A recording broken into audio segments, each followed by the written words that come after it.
सीमा और राम घूमने के लिए जाते हैं। सीमा को बच्चा होने वाला होता है। सीमा, अब तुम्हारा 9वां महीना ही चल रहा है। तुम्हें मैंने कितना समझाया कि इस टाइम पे हमें ऐसे घूमने नहीं जाना चाहिए, पर तुम नहीं मानी। अरे आप चिंता मत करो, कुछ नहीं होगा। एयरपोर्ट पर एक फ्लाइट आकर रुकती है।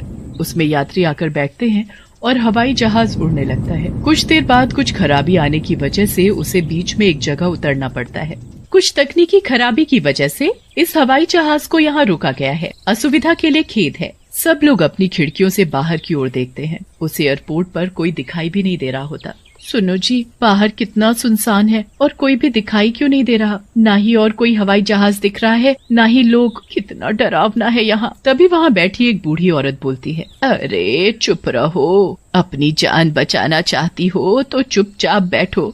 लेकिन क्यों माँ जी? सीमा माँ बनने वाली होती है। तभी उसे घबराहट सी होने लगती है। सुनो जी, मुझे ठीक नहीं लग रहा, यहाँ मेरा दम घुट रहा है। चलो न बाहर चलते हैं। हवाई जहाज का स्टाफ इसकी इजाजत नहीं देता, पर जब सीमा की हालत ज्यादा खराब दिखती है तो स्टाफ सीमा और उसके पति को बाहर जाने देते हैं। सीमा, यहाँ थोड़ी खुली हवा है, तुम आराम से यहाँ थोड़ा घूम लो। सीमा वहीं घूमने लगती है। उन्हें बाहर घूमता देखकर और लोग भी बाहर जाने की जिद करते हैं। अजी चलो ना, हम भी बाहर घूम ले थोड़ा। नहीं नहीं बेटी, बाहर मत जाओ, ये एयरपोर्ट भूतिया है, यहाँ चुड़ैल का साया है। मैंने तो उन दोनों को भी मना किया था, पर वो नहीं माने।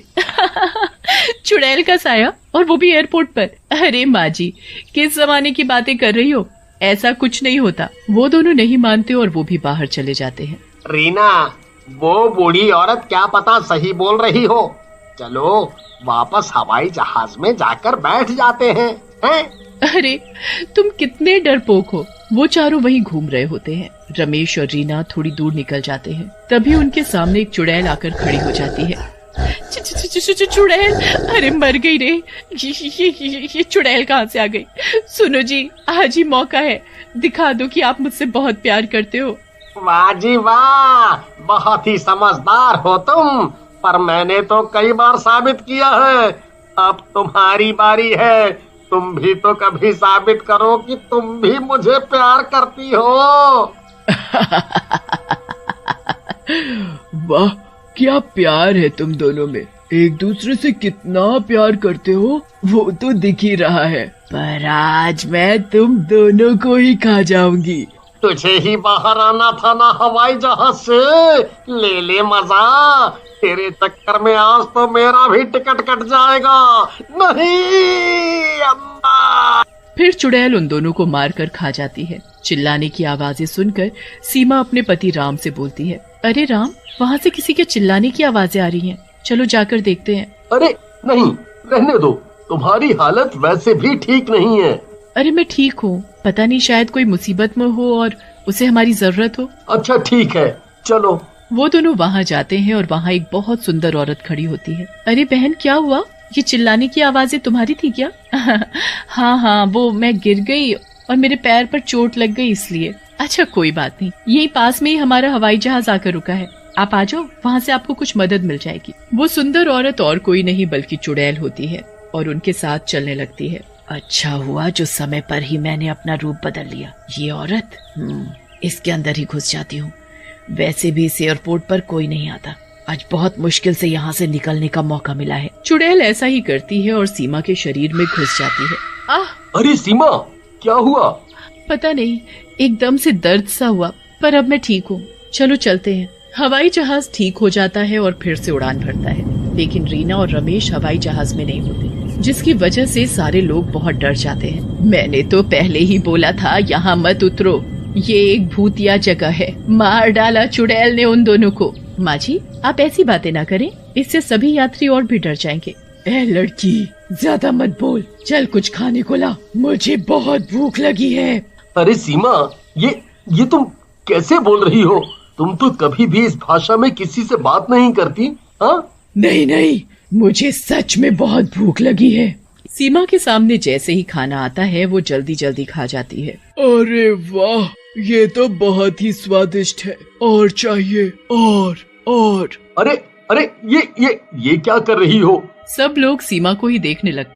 सीमा सीट से उतरकर नीचे बैठ जाती है।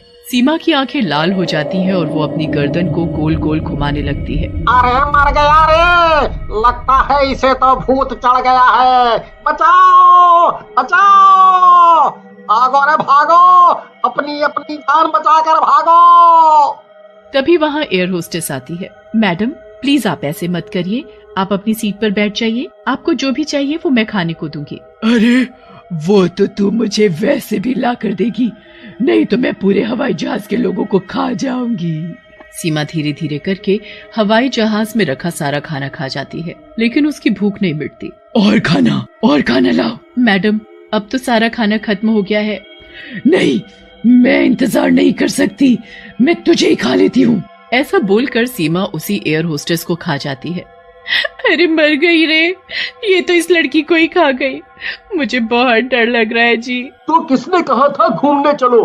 तुझे ही घूमने जाने की आग लगी पड़ी थी, अब मुझे भी मरवाएगी तू। ऐसा करते करते चुड़ैल सीमा पर हावी होने लगती है और विमान के यात्रियों को ही खाने लगती है। तभी उसके पेट में दर्द होने लगता है। मेरे पेट में ये अचानक दर्द क्यों होने लगा? सीमा, ये तुम्हें क्या हो रहा है सीमा? लगता है इसका बच्चा अब होने ही वाला है। क्या बोल रही हो माँ जी? कौन लड़की? बेटा ये जो चुड़ैल है वो मेरी ही बेटी है। हम दोनों एक बार घूमने गए थे, मेरी बेटी भी माँ बनने वाली थी, लेकिन एक दिन एयरपोर्ट पर कुछ बुरे लोगों ने मेरी बेटी के साथ बुरा व्यवहार करके उसे अकेले मरने के लिए सुनसान एयरपोर्ट पर छोड़ दिया। तब से मेरी बेटी की आत्मा उसी एयरपोर्ट पर भटक रही है। तभी मैं उस एयरपोर्ट पर सबको उतरने के लिए मना कर रही थी, लेकिन कोई नहीं माना। माँ ये सब बाद में बता देना, मुझे बहुत दर्द हो रहा है और मैं इसके शरीर से बाहर भी नहीं निकल पा रही। बेटी अब तो तू इस बच्चे के पैदा होने के बाद ही बाहर आ सकेगी। फिर सब औरतें मिलकर सीमा को एक तरफ ले जाती हैं और कुछ ही समय में एक प्यारे से बच्चे का जन्म होता है। बच्चे के पैदा होते ही चुड़ैल सीमा के शरीर से बाहर आ जाती है। मुबारक हो राम बेटा, तुम्हारा बेटा हुआ है। क्या माँ जी, सच में? क्या मैं उसे देख सकता हूँ? नहीं, ये मेरा बच्चा है, इसे मैंने जन्म दिया है, इस पर सिर्फ मेरा हक है, समझे तुम? नहीं, मेरे बच्चे को छोड़ दो, इसे मत खाना। हाँ, चाहे तो तुम मुझे खा लो। हाँ बेटी, इस बच्चे को मत मारना, तुम्हारे साथ जो भी हुआ इसमें इसका क्या दोष। अरे तुम सब चुप करो, ये कितना प्यारा बच्चा है, देखो। बच्चा जोर जोर से रो रहा होता है। चुड़ैल उसे अपने गले से लगा लेती है। चुड़ैल के गले लगते ही बच्चा एकदम चुप हो जाता है। मेरा बच्चा माँ, ये मेरा बच्चा है, मैंने इसे जन्म दिया है। अगर इन दुष्ट इंसानों ने मुझे उस दिन ना मारा होता तो मेरा बच्चा भी ऐसा ही होता। लेकिन बस अब मैं इसे अपने साथ ले जाऊंगी और पालूंगी। इतने में हवाई जहाज भी नीचे उतरने लगता है। हवाई जहाज के रुकते ही चुड़ैल बच्चे को लेकर नीचे उतरने लगती है, लेकिन हवाई जहाज का दरवाजा नहीं खुलता। अरे खोल इसे, नहीं तो मैं तुझे खा जाऊंगी। मैं इसे नहीं खोल सकता, इस विमान में पहले से ही दिक्कतें आ रही थी, ये खुल नहीं रहा है, मैंने बहुत कोशिश की। अब मैं बाहर कैसे निकलूंगी? बहुत देर हो जाती है और बच्चा भूख के मारे बहुत रोने लगता है। बेटी तू एक चुड़ैल है और ये इंसान का बच्चा, तू चाह कर भी इसे दूध नहीं पिला सकती, उसके लिए तुझे इसको इसकी माँ को ही देना होगा। चल लड़की, मेरे बच्चे के लिए दूध ला। चुड़ैल जी, विमान में अब कुछ नहीं बचा, सब तो आप खा पी गई। देखा बेटी, अब तू क्या करेगी, इसे इसकी माँ को दे दे, वही इसे दूध पिला सकती है। चुड़ैल से बच्चे का रोना नहीं देखा जाता और वो उसे सीमा को दे देती है। बच्चा दूध पी लेता है और चुप हो जाता है। देखा बेटी, यही फर्क है तुझ में और एक इंसान में। तू शांत हो जा और इस बच्चे को उसकी माँ के पास ही रहने दे। हाँ माँ, सही कहा आपने, मैंने अपने बच्चे को तो नहीं देखा, पर वो भी ऐसा ही होता। सीमा, तुम इसे बहुत प्यार से रखना। तुम फिक्र न करो चुड़ैल बहन, मैं इसका पूरा ख्याल रखूंगी। आखिर तुमने भी तो मेरे साथ दर्द सहा है जन्म के समय, तो ये तुम्हारा भी बेटा है। चुड़ैल बच्चे को गले से लगाती है और अपनी माँ से मिलकर हमेशा के लिए मुक्त होकर वहाँ से चली जाती है।